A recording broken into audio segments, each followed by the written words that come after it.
Jadi Nabi itu bukan hanya tugas membawa risalah, tapi tugas mendidik juga.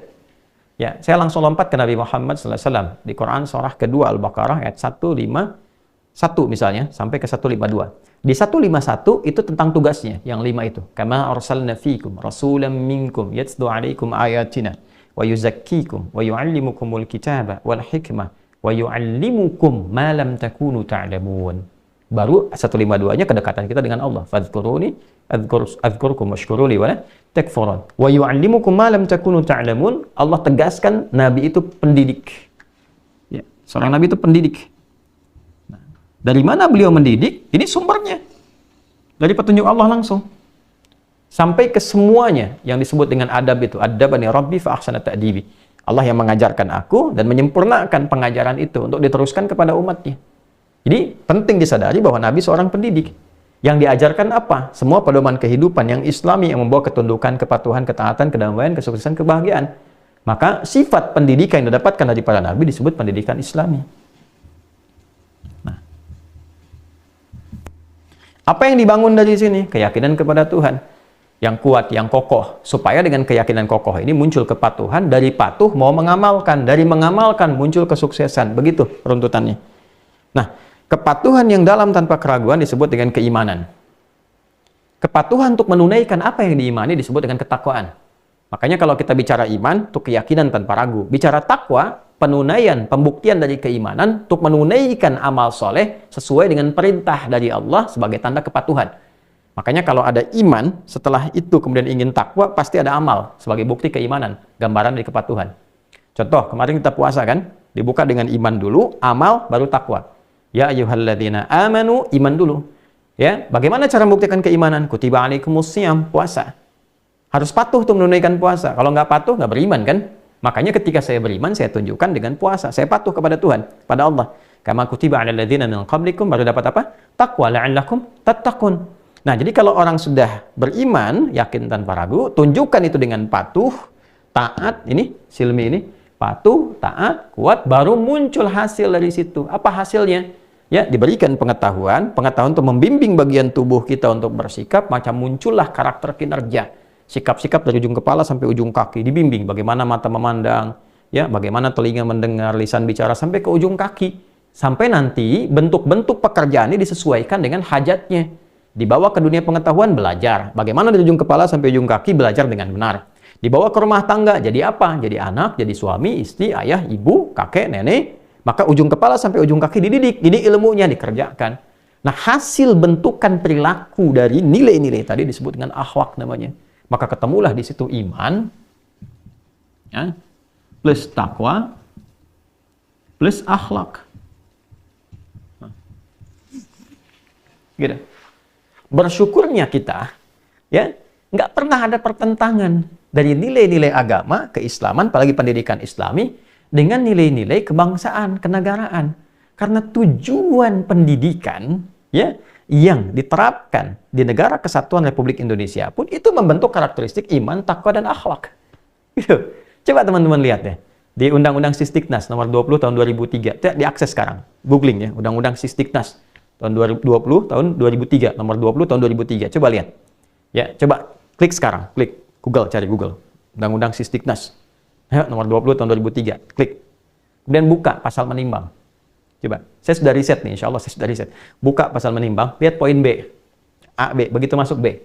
Undang-Undang Dasar tahun 1945 mengamanatkan pada pemerintah untuk mengusahakan satu sistem pendidikan. Perhatikan.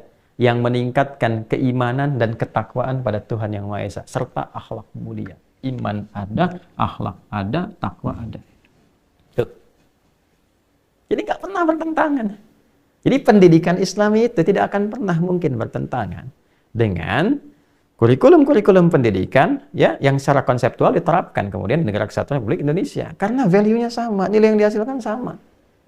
Ya. Dan negara ini bukan negara agama, tapi spirit kebangsaan dan kenegaraannya dibangun dengan nilai-nilai agama. Jadi nggak bisa dilepaskan. Di dasar pertamanya aja ketuhanan yang Maha Esa, Pancasila kan? Ya, coba. Pancasila itu kan 5 kan? Satunya apa? Ketuhanan yang Maha Esa. Nanti tafsirnya di Eka, ya, Prasetya Pancakarsa kan? Ya kan? Nanti kamu, Anda, maaf, ini kadang-kadang suka mengajar di kelas. Ya, baik, kita lihat misalnya teman-teman sekalian, maaf, ditarik ke pasal 29 aja, yang paling cepat. Ayat 1, negara berdasar atas ketuhanan yang Maha Esa. Unsur keimanan ketakwaannya, pasal 29 ayat 2, untuk semua masyarakatnya. Negara menjamin kemerdekaan tiap-tiap penduduk untuk memeluk agamanya masing-masing dan beribadah menurut agama dan kepercayaannya itu. Ini nyambung semua. Gitu. Karena kenapa? Yang nyusun dulu itu banyak ulama kita kontribusi, termasuk pendiri bangsa ini juga. Ya, jadi nggak akan pernah ini bersinggungan dalam konteks bertentangan, nggak akan pernah. Berjalan beriringan sama-sama. Karena tujuannya itu. Dan dibawa kemanapun keimanan itu dibawa. Ya, dibawa. Jadi saya ingin tegaskan bahwa ini bagi umat Islam tidak ada terjemah yang paling baik dari nilai-nilai amanat undang-undang. Jadi undang-undang ini mengamanatkan kepada kita nih. Nah, sebagai Muslim dan sebagai warga negara Indonesia yang baik harus mengamalkan undang-undang ini. Sebagai warga negara mengamalkan ini, ya kan? Nah, sebagai umat Islam dilindungi kita oleh negara dengan pasal 29 ayat 2. Negara melindungi untuk ibadah menurut kepercayaan masing-masing. Kita percaya dengan Islam, ya kan? Sumbernya dari mana? Dari Quran, dari hadis. Jadi ketika kita mempelajari pendidikan keislaman, itu saat yang bersamaan sedang menjadi warga negara yang baik. Muslim yang baik, warga negara yang baik.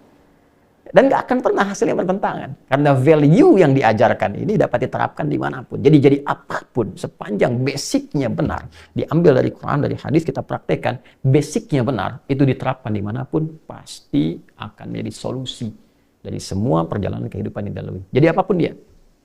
Ya, karena yang Islam tawarkan di sini, selain aspek keimanan itu, ya, kalau sudah masuk ke aspek muamalah, kalau sudah iman, ibadah kan personal sifatnya. Tapi di Islam itu nggak bisa dipisahkan. Integrasi hasil dari iman dan ibadah melahirkan muamalah. Gitu. Ya, di iman kan ada kepercayaan yang kokoh.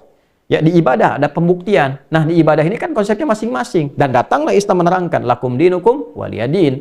Ya, sudah hormati yang lain, silahkan. Tapi orang Islam nggak usah ikut-ikutan. Sholat ya sholat di masjid, jangan ke tempat ibadah lain. Ya, kan?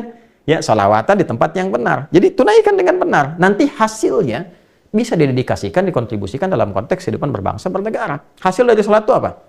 Tanha anil fahsya wal munkar. Ya, fahsya, mohon maaf sekali, zina, pornografi, porno aksi, LGBT, kata-kata kotor, jorok. Orang kalau sholatnya benar, pasti kata-katanya baik. Ya kan? Nggak terjebak pada pornografi, perzinaan, dan sebagainya. Orang kalau sholatnya benar, bebas dari kemungkaran, korupsi, kolusi, ya, berbohong, sogok menyogok, pertikaian, macam-macam. Ya, kalau sholatnya benar, sholat benar itu ada dua pengertian. Ya. Yang pertama, ada orang sholat, ya mafhum mukhalafah, pengertian terbaliknya. Ada orang sholat, cuman nggak benar. Jadi nggak dapat apa yang disampaikan ini. Yang kedua, yang nggak sholat. Ya. Sebab ada orang sholat, dikecam oleh Quran. Fawailul lil musallin di surat Al-Ma'un. Celaka orang sholat, celaka tuh orang tuh. Lebih celaka daripada yang nggak sholat. Yang sholat aja udah celaka, apalagi yang ini. Ya. Siapa orang ini? Yang motif sholatnya salah. Jadi ketika salah, orang itu nanti akan menghukumi sholatnya juga. Sholat aja udah begitu katanya. Ya kan? Yang sholat aja begitu. Jadi cara berpikir udah salah. Karena salah menilai. Salah menilai, premisnya salah, menyimpulkannya salah. Sholat aja mencuri. Mendingan gak usah sholat sekalian. Tuh, sholatnya yang salah. Padahal cara dia menyimpulkan itu sudah keliru. Premisnya sudah salah. Ya, karena cara sholat orang ini salah. Alladzina hum yura'un. Sholatnya untuk pencitraan. Ya, tidak benar-benar patuh kepada Tuhan. Bukan untuk pembuktian iman. Ya. Itu problem. Sahun, karena itu lalai, disebut orang lalai. Jadi yang nggak sholat problem, yang sholatnya salah itu problem. Bagaimana cara sholat yang benar? Ini kan ada ilmunya.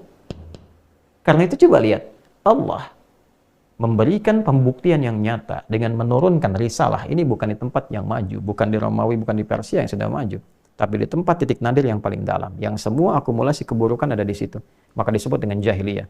Pencuri, pezina, pemabuk, khatam semua, penipu, khatam semua. Tapi apa yang terjadi? Ketika diturunkan risalah ini dan diajarkan lewat pengajaran, dan pertama praktek ibadahnya sholat, apa yang terjadi?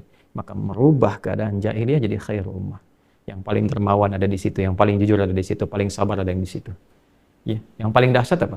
Pendidikan yang disampaikan dari nilai keislaman ini, yang tadinya 40 orang, pas Mekah, sabiqun al-awwalun, menghasilkan 12.000 orang. 12.000 ini merubah keadaan terbelakang Yathrib menjadi suasana kota yang mencerahkan. Al-Madinah, Al-Munawwarah. Ya. Kemudian dari 12.000 ini menyebar dunia. Menyebar kemanapun, dunianya terbuka, jadi maju dan baik. Jujur terhadap sejarah. Jujur terhadap sejarah. Dengan cara baca yang benar. Coba silahkan buka. teliti dengan baik. Bagaimana sebelum Nabi diutus? Dunia seperti apa? Bagaimana berubah jahiliyah jadi khairul ummah ketika ke Madinah? Silakan jujur dengan baik. Dibawa ke Persia, Persianya maju. Dan keadilan merata, keadilan sosial pada masa itu merata sekali. Ya, nggak ada yang tertindas seperti zaman Persia. Di Romawi juga begitu. Silahkan dibawa ke Eropa, ke Iberia, Portugal, Spanyol dan sekitarannya, ke Sevilla dan seterusnya. Maju 7 abad jadi maju. Banyak orang belajar. Ke Fes, ke Maroko, ke Maghrib, ke Khairawan, Tunisia, ke Afrika Utara. Afrika Utara jadi provinsi, ke Yaman maju. Termasuk ke Nusantara. Ketika Majapahit sedang mundur kan, coba lihat karena pertikaian di dalam dan sebagainya. Dan nilai-nilai keislaman datang, memberikan kesamaan, menghapus kemudian nilai-nilai kasta yang membedakan satu dengan yang lainnya, dibuat semua berkeadilan, sejahtera semuanya.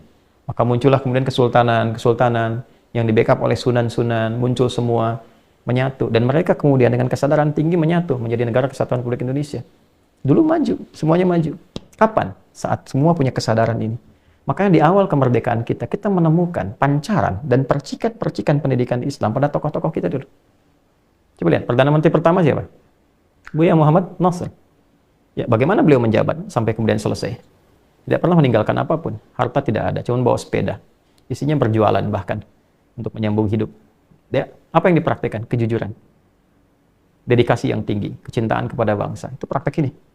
Kiai Haji Agus Salim, berapa ilmunya? Berapa kepakarannya? Dedikasinya total. Ya, bagaimana membawa diplomasi keluar. Sampai terkenal kan waktu itu di Britania dan seterusnya. Ya, siapa lagi? Coba keluarkan semua tokoh-tokoh zaman dulu memberikan yang terbaik untuk bangsanya, untuk negaranya. Karena apa? Karena pendidikan dari agamanya. Ini.